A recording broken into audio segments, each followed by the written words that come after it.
Saludos estudiantes, en esta serie de videos comenzamos a hablar del tema del Puerto Rico del siglo XX o como en muchos textos le llaman el Puerto Rico americano. En este video en particular vamos a hablar de la invasión de los Estados Unidos a Puerto Rico y de ese periodo de gobierno militar previo a lo que fue quizá nuestra primera constitución, ¿no? o ley que definía la organización política y económica de Puerto Rico a partir de la invasión de los Estados Unidos y pues del Puerto Rico del siglo XX, que es la de Foraker. Así que les invito primero que todo a que lean la información que les envié sobre las lecturas, ¿no? Sobre el periodo del gobierno militar y la invasión de los Estados Unidos a Puerto Rico, y eventualmente también que completen la lectura sobre la ley Foraker, la ley Jones y el desarrollo de los partidos políticos durante estos primeros 30 años de dominio estadounidense en Puerto Rico, que de alguna manera pues vamos a discutir en futuros videos. Además de las lecturas que les envié, que son del libro de Puerto Rico y su gobierno, ¿no? Estructuras, retos y dinámicas, pues que utilizamos para distintos temas en la clase. También les invito a que busquen el primer capítulo de su libro de texto, la página 4 de ese primer capítulo de su libro de texto, que es el libro de Escarano, de Puerto Rico, una historia contemporánea, que es el que hemos utilizado a través de el año, ¿no? como texto principal, ¿no? En la clase de historia de Puerto Rico. Además de eso, estamos utilizando el libro del cual también les envié copia de Rafael Bernabe y César Ayala, que es el libro de Puerto Rico en el siglo americano, su historia desde 1898. Así que son algunos de los textos que estamos utilizando como fuente principal, que les envié a través del correo electrónico copias, y que ustedes tienen también acceso a su libro a su libro de texto. Les invito a que mañana, 22 de abril, pasen por el colegio según el horario establecido, para que recojan sus libros y sus materiales, y así pues poder facilitar un poco este proceso de educación a distancia. Así que empezamos con el tema de la invasión de los Estados Unidos a Puerto Rico, y es bien importante que entiendan, ¿verdad?, que la invasión de los Estados Unidos a Puerto Rico se da en un contexto de expansión territorial, económica, imperial y colonialista de los Estados Unidos. No olviden que los Estados Unidos venían de completar un proceso de expansión que llevó las fronteras desde el Atlántico, ¿no?, el territorio original, hasta el Pacífico, y que incluso ya había iniciado una política de expansión ultramarina hacia el Pacífico y el norte. Pues sabemos los territorios de Alaska, pues que negociaron, ¿no?, que le compraron a Rusia, y pues el archipiélago hawaiano, pues que sabemos que fue invadido, ¿no?, de alguna forma por el capital estadounidense, y eventualmente pues dan un golpe de estado al gobierno hawaiano y adquieren e incorporan pues el archipiélago como territorio durante un periodo, y eventualmente pues al igual que Alaska como estado de la nación. Así que no podemos olvidar, no podemos sacar de contexto que la invasión que se da en Puerto Rico pues es parte de esa política expansionista de los Estados Unidos, y que de alguna manera inaugura a los Estados Unidos en un proceso nuevo, ¿no? Y eso se va a reflejar sobre todo en las ambigüedades o en los conflictos que se van a dar a partir de la ley Foraker, sobre todo en términos económicos, cómo entran los productos de Puerto Rico a los Estados Unidos, cómo entran los productos de Estados Unidos a Puerto Rico, entre otros conflictos de índole política y económica que se van a dar en torno a la relación de Puerto Rico y los Estados Unidos. Por eso es que hay que entender, ¿no?, que Estados Unidos se estaba inaugurando como potencia, que la invasión de Estados Unidos a Puerto Rico de alguna manera se da dentro de ese contexto de esa expansión ultramarina y ese contexto de expansión del sistema capitalista industrial estadounidense, y pues que de alguna manera también mete a los Estados Unidos dentro de un proceso quizás desconocido, ¿no? O desconocido de alguna manera, que este proceso colonialista, ¿no? En donde yo no necesariamente incorporo el territorio a la nación como Estado, sino que más bien mantengo un dominio sobre el mismo, ¿no? Así que un dominio político, un dominio económico, sin necesariamente incorporar el territorio como Estado de la nación, y hacer de los ciudadanos del territorio necesariamente ciudadanos de la nación. Así que es importante que recordemos eso cuando hablemos pues de este periodo, o de este nuevo periodo político, económico que se da en Puerto Rico, y sobre todo pues cuando se discute el asunto de la ley Foraker y los casos insulares, ¿verdad? O esos primeros casos insulares de 1901 que de alguna manera reflejan, ¿verdad?, esas ambigüedades o esa quizá falta de definición o de experiencia, ¿no?, del asunto colonial o del asunto territorial, pues, y de los Estados Unidos dentro de estos asuntos.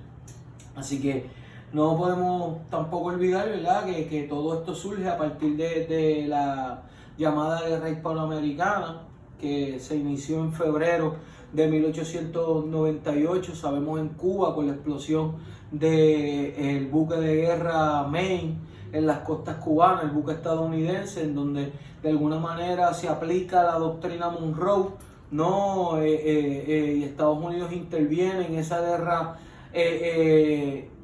hispano-cubana que se estaba dando, en esa guerra de independencia cubana contra España, y en favor pues de sus intereses, en favor pues de la seguridad de sus ciudadanos, en favor de la estabilidad, ¿verdad?, económica y política de la región.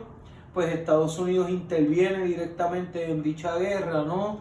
Invaden o desembarcan tropas en Cuba en junio, y con ello pues también pues invaden, como sabemos, Puerto Rico, invaden Filipinas, invaden militarmente Guam, y finalmente pues con el Tratado de París adquieren estos territorios. En el caso de Cuba pues sabemos que se reconoce su independencia, pero ciertamente se va a dar un dominio indirecto por parte de los Estados Unidos, un colonialismo indirecto, pues aunque se reconoce la independencia de la hermana caribeña, pues Estados Unidos de alguna manera se autoproclama derecho a intervenir, ¿no?, en los asuntos políticos, económicos de Cuba a partir o a través de la enmienda Platt, cosa que también se va a repetir de manera similar en el caso de Panamá, ¿no?, que aunque se crea una república o se reconoce, ¿no?, la soberanía de esta nueva república centroamericana, pues sabemos que también Estados Unidos salvaguarda el derecho, ¿no?, de intervenir en los asuntos económicos, políticos de Panamá, establecen bases militares, al igual que lo hicieron en Cuba y al igual que lo hicieron en prácticamente todos los territorios dominados a partir pues de esta política colonialista, imperialista, y de lo que eventualmente será la política del garrote, ¿no?, una política de intervención de distintas maneras sobre los países de América Latina y el Caribe. Así que Panamá, ¿no?, y el canal garantizaba ese paso entre el Mar Caribe, el Atlántico y el Pacífico, y con ello pues garantizaba, ¿no?, pues la expansión del comercio estadounidense y la seguridad de la expansión de ese sistema capitalista, y pues del dominio de los Estados Unidos, la hegemonía de los Estados Unidos sobre la región, que de alguna manera promulgaban a través de el Destino Manifiesto. Así que invaden Puerto Rico como parte de esa guerra hispanoamericana. Sabemos que primero bombardearon San Juan en mayo de 1898, eventualmente el 25 de julio, pues desembarcan por Guánica, ¿no?, y otros puertos de la costa sur de Puerto Rico, pues se da propiamente, ¿no?, la llamada invasión de los Estados Unidos a Puerto Rico. Una vez Estados Unidos invade Puerto Rico, fue una guerra en Puerto Rico breve, como pues les leeré más adelante y como ustedes mismos también pueden leer en las lecturas que les envié, en donde básicamente Estados Unidos logró, ¿no?, sacar el dominio o el poderío español en términos militares y en términos políticos en muy poco tiempo. Y pues como veremos, como nos dice la historia y como ya hemos discutido en clase anteriormente, también en términos económicos, pues sabemos que el capital estadounidense en muy poco tiempo, ¿no?, desplazó ese capital español que se había establecido en la isla y de alguna manera se convirtieron, ¿no?, en dueños y señores, sobre todo de las tierras dedicadas al azúcar y en parte al tabaco en Puerto Rico, y por consiguiente transformaron las relaciones económicas y las relaciones de clase, pero eso es tema de otro video. Así que para recapitular esta primera parte, ¿no?, del video, entender el contexto histórico, entender que la invasión de los Estados Unidos a Puerto Rico y a la región se da como parte de una política ya expansionista, ya imperialista, que de alguna manera están haciendo, ¿no?, en los Estados Unidos y que se está manifestando en su política exterior y en su política, pues, de expansión y de dominación hacia la región. Y pues recordar, ¿verdad?, pues que Estados Unidos ya tenía intereses previos en la región, que no es que se da por casualidad, sino que había ya unos intereses puestos en el comercio de la zona, en la industria sobre todo del azúcar y la industria del tabaco, entre pues otras industrias que pues eventualmente van a ir surgiendo a través de Centroamérica y otros países de América Latina. Para continuar esta parte les voy a leer un fragmento del capítulo del libro de César Ayala y de Bernabe, y otros fragmentos también del libro de Puerto Rico y su gobierno, para poder entender mejor este periodo y poder entender las características de este gobierno militar o de estos 18 meses de gobierno militar que se dieron propiamente en Puerto Rico. El 25 de mayo de 1898, el exsecretario de Marina y futuro presidente de Estados Unidos, Theodore Roosevelt, le escribía al senador Henry Cabot Lodge urgiéndole a no permitir que la guerra con España concluyera sin que Estados Unidos se apoderase de Puerto Rico. Espero de todo corazón que no se conceda tregua alguna y que se acuerde la paz únicamente bajo la consideración de que Cuba sea independiente, Puerto Rico sea nuestro y se le quite Filipinas a España. En esta visión matizada de Roosevelt, si bien Cuba sería independiente y el futuro de las Filipinas, una vez separadas de España, no se especificaba, Puerto Rico había sido escogido para ser nuestro. Otros en la administración de McKinley compartían su punto de vista. El 24 de mayo de 1898, por ejemplo, el senador Lodge le aseguraba a Roosevelt: no nos hemos olvidado de Puerto Rico y nuestra intención es tomarlo. De hecho, ya en la década de 1890 se hablaba de Puerto Rico como territorio clave para la protección de un canal que atravesaría Centroamérica. En 1800, que eventualmente pues, es lo que va a ser el canal de Panamá, ¿no?, antes mencionado. En 1891, el secretario de Estado James Blaine aconsejaba al presidente Benjamin Harrison: solo hay 3 territorios no continentales que valen lo suficiente para tomarlo. Uno es Hawái y los otros son Cuba y Puerto Rico. Los consejos de Blaine y Roosevelt fueron escuchados habiendo bombardeado San Juan el 12 de mayo de 1898. Las tropas estadounidenses comenzaron a desembarcar el 25 de julio cerca del puerto de Guánica, localizado en las costas suroeste de la isla. Tal y como Blaine había previsto, el surgimiento de Estados Unidos como potencia global no suponía la construcción de un imperio colonial, pero requería el control de ciertas estaciones navales situadas estratégicamente.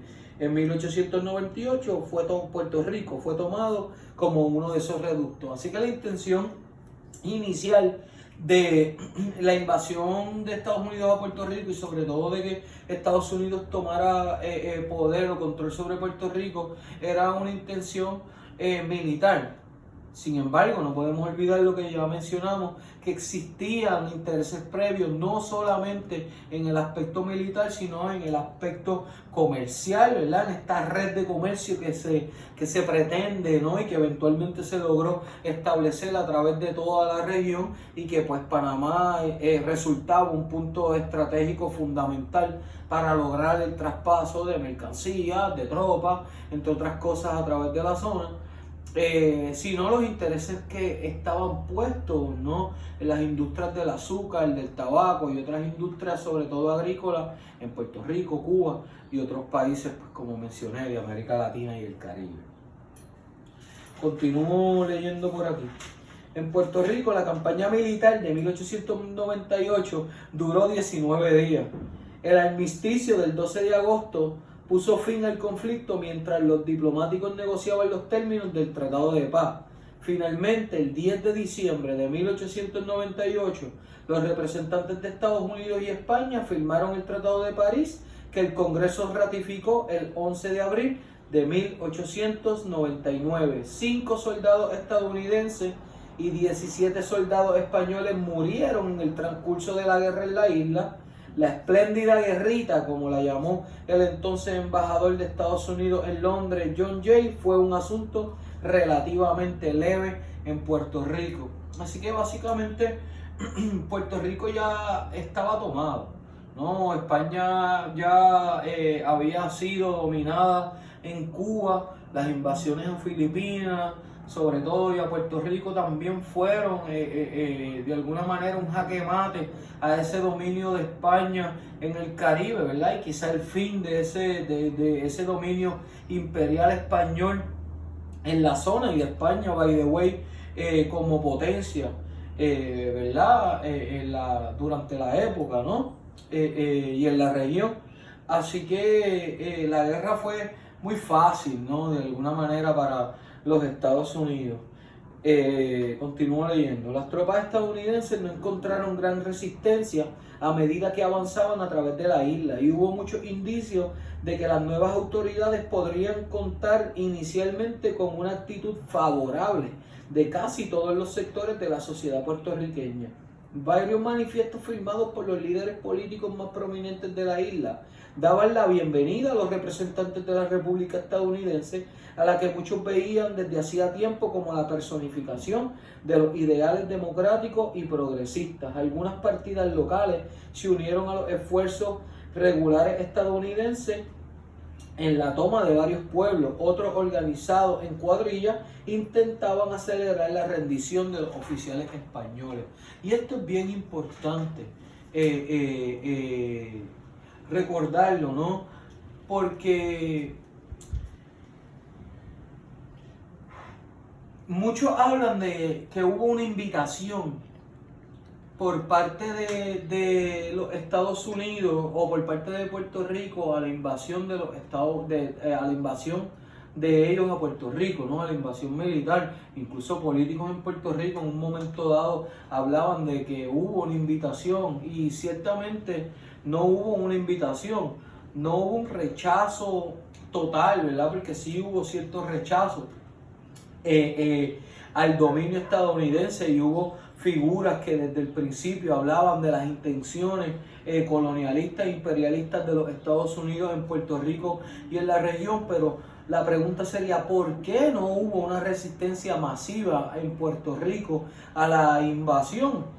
Y la respuesta está precisamente en que España, para muchos puertorriqueños, no olviden el siglo XIX, ¿no? Y sobre todo la historia política del siglo XIX, representaba una nación opresora, ¿no? Una nación que limitó la participación política, que prácticamente reprimió los derechos civiles y los derechos políticos en Puerto Rico, ¿no?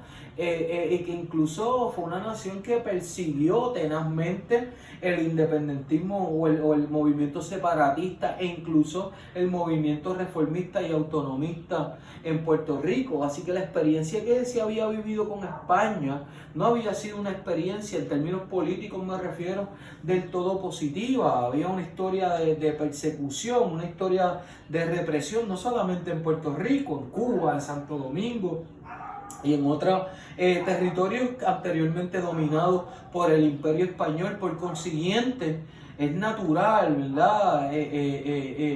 O sería lógico pensar el que no hubo mucha resistencia, no porque los puertorriqueños apoyaran el imperialismo o apoyaran las políticas colonialistas, sino porque más bien veían a los Estados Unidos como un modelo económico, como un modelo de república, como un modelo de democracia, e incluso veían entonces en los Estados Unidos una ruptura con ese régimen o ese antiguo régimen español represivo, de persecución política, atrasado en muchos aspectos en términos económicos. Todavía un gobierno monárquico bastante inestable durante el siglo XIX, y que todo eso tuvo un impacto sobre la política y los movimientos reformistas y separatistas en el Puerto Rico del siglo XIX. Así que no es que hubo una invitación como tal, pero ciertamente Estados Unidos representaba de alguna manera un modelo a seguir. Muy prontamente, ¿no? Muchos puertorriqueños y a través del mundo, ¿no? Se dieron cuenta de las verdaderas intenciones que tenía Estados Unidos con Puerto Rico, y que ciertamente nosotros fuimos y somos parte precisamente de esa política imperial, colonialista, y que los intereses en Puerto Rico, pues, que han variado a través del tiempo, sobre todo son intereses económicos, ¿no? Así que si bien Puerto Rico se mantiene como un territorio de los Estados Unidos al día de hoy, distinto, ¿verdad?, este gobierno militar que estamos discutiendo, con una serie de derechos reconocidos, con una ciudadanía, con una serie de beneficios en términos económicos, comerciales para con los Estados Unidos, ciertamente sigue siendo una relación colonial y seguimos siendo parte de ese complejo colonial y de esa política imperialista que se inició precisamente a finales del siglo XX, y pues que podemos decir que la historia en eso nos apoya, que no ha culminado al día de hoy. El 2 de agosto, el capitán general Manuel Macías, a cargo de la defensa de Puerto Rico, le envió un cablegrama al ministro de Guerra español diciéndole: el espíritu del país hostil generalmente a nuestra causa. El 5 de agosto, refiriéndose a las reformas recién introducidas por España, añadió: ni con autonomía quiere mayoría este pueblo país llamarse español, prefiriendo dominación americana. No estaba claro que los puertorriqueños desearan la dominación estadounidense, pero sin duda, amargamente para Macías, el país había dejado de considerarse español. Más tarde, algunos autores describirían el año del 98 como traumático, pero esto tuvo más que ver con su evaluación retrospectiva de las consecuencias del régimen estadounidense que con lo que realmente ocurrió en el momento de la ocupación. Toda la evidencia indica que en 1898 la invasión fue vista por la mayoría como una ruptura positiva con el pasado. Así que ese trauma del cual hablan muchos autores, podemos hablarlo ciertamente, ¿no? Pero sobre todo en términos culturales y sobre todo a largo plazo, a partir de una visión de lo que se esperaba que hubiese sido la llegada de los Estados Unidos a Puerto Rico, y lo que eventualmente, o en lo que eventualmente se convirtió esa invasión, ¿no? En básicamente un ejemplo de política colonialista y de política de dominación económica sobre Puerto Rico. ¿Okay?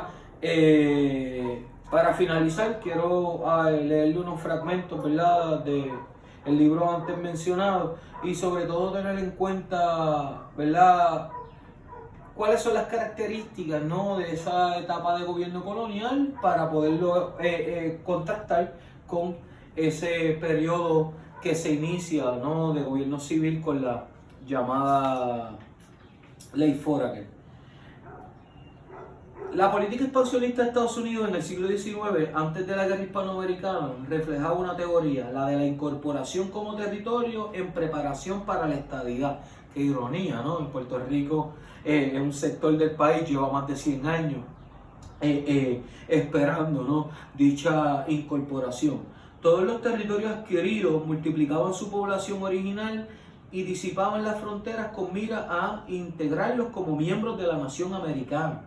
El Tratado de París del 10 de diciembre de 1898 entre España y Estados Unidos marcó un precedente. Era la primera vez que Estados Unidos adquiría territorios sin intención de hacerlos estados, que fue lo que mencionamos anteriormente, ¿no?, que Estados Unidos se estaba inaugurando en algo nuevo y que de alguna manera lo novedoso de todo esto, la inexperiencia de los Estados Unidos en este asunto, se va a reflejar sobre todo a partir, ¿verdad?, de esos primeros casos insulares que se dieron en 1900 o a partir de 1901. El artículo 9 del tratado disponía los derechos civiles y la condición política de los habitantes naturales del territorio aquí cedidos a Estados Unidos se determinará por el Congreso. En todos los tratados, el de Francia de 1803, el de España de 1819, el de México de 1848, el de Rusia de 1899, se disponía la garantía de incorporar como Estado los territorios adquiridos y las poblaciones ocupadas. La Constitución seguiría a la bandera extendiendo todas las garantías constitucionales y los impuestos a los territorios así incorporados. La guerra hispanoamericana entonces fue una nueva frontera en el campo militar y en el de las ideas, sobre todo de las relaciones exteriores y las relaciones económicas y políticas de Estados Unidos con la región. La guerra hispanoamericana, la invasión de los Estados Unidos a Puerto Rico y la región, transformó totalmente la geopolítica de la zona y sobre todo las relaciones de poder y las relaciones económicas que se dieron en la región, sobre todo a partir del dominio de los Estados Unidos, ¿verdad?, de dicha relación. La estrategia de la Marina o Navy de los Estados Unidos, en particular del capitán Alfred Mahan, se dirigían a impulsar la creación de un poder marítimo mundial como reflejo de la realidad económica y política de la nación. Para ello necesitaban puertos de abastecimiento y protección de las rutas comerciales. Mahan expresó que Puerto Rico y Cuba debían ser parte o debían ser incorporados como parte esencial de ese complejo estratégico militar. La toma de Puerto Rico desató un gran debate constitucional en Estados Unidos sobre los nuevos territorios en sus principales revistas jurídicas. Esas colonias no se adquirieron como las anteriores. No había intención de incorporar los nuevos territorios debido a su distancia, sus habitantes y sus culturas. Eran distantes y, a diferencia de Hawái y Alaska, eran densamente poblados por gentes de otros idiomas, religiones, costumbres y tradiciones, lo que dificultaba la colonización mediante la importación de pobladores nuevos. Por tanto, se necesitaba un nuevo concepto y por eso se habla de un neocolonialismo y de un neoimperialismo, porque a diferencia de la expansión que vimos durante el siglo XIX en los Estados Unidos, donde los territorios del suroeste, del noroeste, de esa región central se incorporaron, poco a poco fueron incorporados como estados y por consiguiente los habitantes que fueron ocupando dichos territorios fueron considerados ciudadanos, ¿no? O ya eran ciudadanos de los Estados Unidos.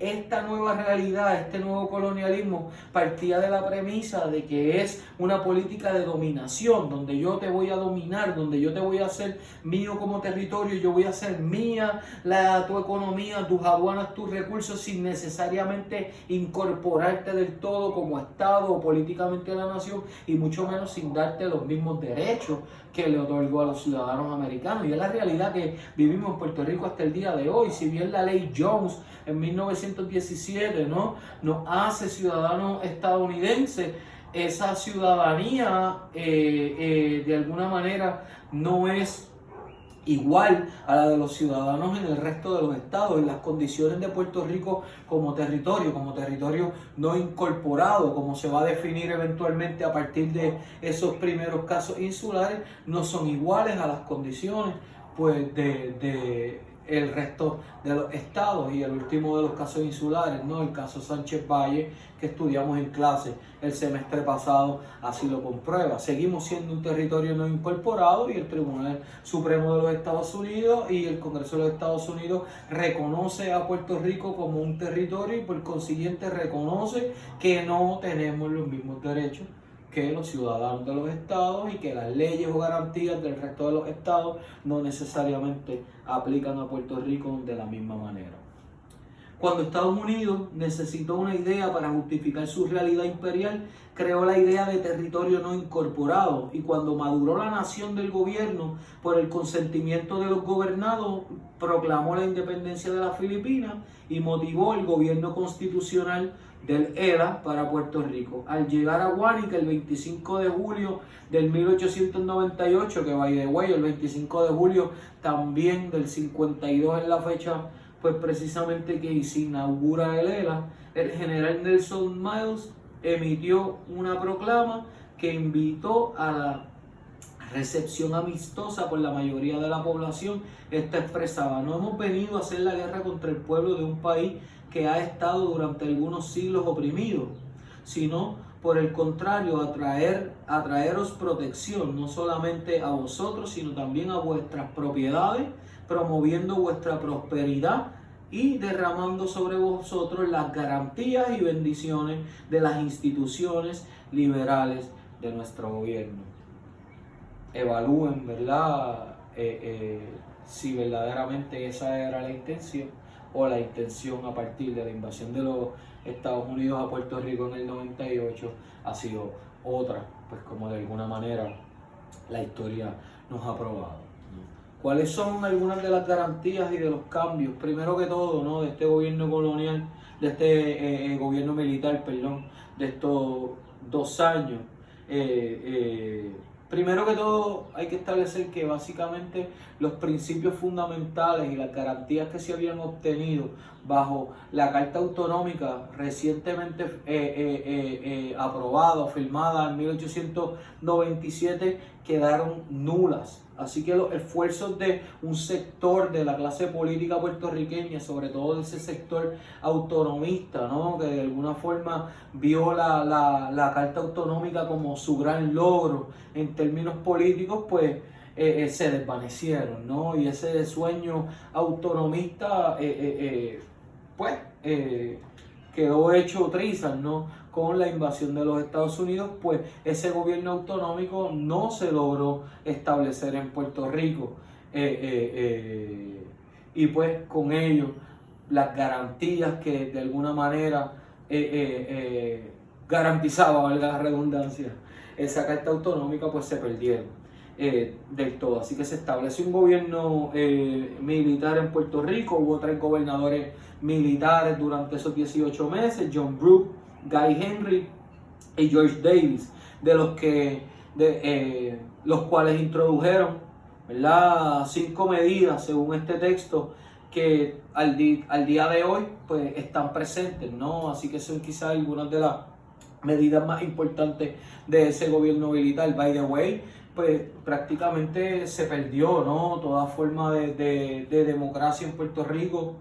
Aquellos partidos que se habían establecido bajo ese gobierno autonómico y durante el periodo previo al gobierno autonómico, pues desaparecieron, se transformaron en partidos nuevos, como veremos más adelante en los videos sobre el desarrollo político: el Partido Federal y el Partido Republicano, ¿no? Así que prácticamente Puerto Rico quedó nuevamente en el limbo, políticamente hablando. Si bien fue duro para el sector autonomista, también fue sumamente difícil para los separatistas, o para un sector del separatismo, pues ciertamente muchos separatistas también pensaron que la invasión de Estados Unidos a Puerto Rico nos facilitaría, nos traería la independencia, ya que Estados Unidos fue la primera república en América de independizarse de su metrópoli, nada pues más lejos de la realidad en ese sentido, ¿no? Pero pues para ellos también fue fuertísimo, ¿no? El que haya venido entonces un nuevo imperio, y sobre todo para el sector independentista de los años 30, que vio esa invasión, como mencionamos anteriormente, como un suceso sumamente traumático. Pues cuáles son quizás algunos de los puntos más importantes de ese periodo militar. Primero que todo, el asunto de la separación de iglesia y Estado. No olviden que hasta ese momento España, teniendo un gobierno monárquico y siendo un país propiamente católico, ¿no? Pues no existía dicha separación, y la Iglesia Católica tenía mucho poder sobre el gobierno en Puerto Rico, propiedades, entre otras cosas, y con la llegada de los Estados Unidos y el establecimiento del gobierno militar, prácticamente se va a separar, ¿no? La Iglesia y el Estado en Puerto Rico. Se va a establecer o se va a permitir el divorcio en Puerto Rico, que hasta ese momento había sido una práctica prohibida, precisamente por esa no separación de iglesia, y pues porque de alguna forma es contradictorio a las doctrinas de la Iglesia Católica. La retención de los ingresos de aduana en Puerto Rico, el establecimiento de la Corte Federal en Puerto Rico, así que a partir de ese momento Puerto Rico entra dentro del sistema judicial de los Estados Unidos sin que todavía se defina necesariamente cuáles son las leyes que van a aplicar o cuáles son las garantías o los derechos que van a tener los ciudadanos o los habitantes de Puerto Rico. Y bien interesante, la jornada de trabajo de 8 horas, que es una medida que se establece pero que no se logró implementar durante todo el periodo. De hecho, todavía veremos en 1915 el Partido Socialista, ¿verdad?, y a la FLT reclamando el que se respete, ¿verdad?, ese jornal de 8 horas y los derechos y otros derechos de los trabajadores en Puerto Rico. Pues como dijimos, en 1915, así que aunque en el 98 con el gobierno militar se establece el jornal de 8 horas, pues no fue una realidad desde el punto de vista laboral y de las relaciones obrero-patronales en Puerto Rico en ese momento. Importantísimo también destacar, ¿verdad?, el asunto de la ciudadanía, para terminar ya esta parte. Durante ese periodo, pues los puertorriqueños como ciudadanos también estábamos de alguna manera en el limbo, puesto que ni las garantías o las antiguas garantías que venían con la Carta Autonómica de la ciudadanía española, de los privilegios como provincia autónoma de España fueron reconocidos, ni tampoco teníamos garantías como ciudadanos estadounidenses, ni tampoco existía tal cosa definida en términos constitucionales como la ciudadanía puertorriqueña. Por consiguiente, durante ese periodo, pues básicamente los puertorriqueños, ¿no?, en términos de reconocimiento internacional y en términos de derechos, de derechos civiles, pues prácticamente eran nulos, no teníamos básicamente derechos o protecciones o reconocimientos a nivel internacional, y pues de alguna manera no había una definición clara de la relación o de esta nueva relación que se estableció entre los Estados Unidos y Puerto Rico, pues a partir de esa invasión del 98. Les invito a que vean próximos videos, ¿no?, sobre el desarrollo político de Puerto Rico durante estos primeros 30 años del siglo XX, durante ese llamado Puerto Rico americano, ¿no? Videos sobre la ley Foraker y cómo la compararemos, pues, en términos económicos y políticos con la Carta Autonómica, de los casos insulares, de la ley Jones y sobre todo del desarrollo de los partidos políticos bajo Puerto Rico americano. Además de eso, les invito a que hagan las lecturas, a que busquen información adicional sobre el tema, pues para complementar esta serie de videos y para complementar, pues obviamente, el material que les he enviado por correo electrónico. No olviden las tareas, perdón, que también están recibiendo, completarla, entregarla, enviarla en la fecha acordada. Finalmente, pues les invito, ¿no?, a que se laven las manos, a que mantengan el distanciamiento, a que aprovechen este momento para reflexionar y pues que de alguna forma le saquen el mayor provecho, ¿verdad?, a este modelo de educación a distancia, pues que todavía no estamos acostumbrados, ¿no? Así que un abrazo, nos veremos pronto, cuídense mucho y pues apoyen lo local, gente, que es la única manera de salir adelante. Así que un abrazo, nos vemos pronto y cuídense.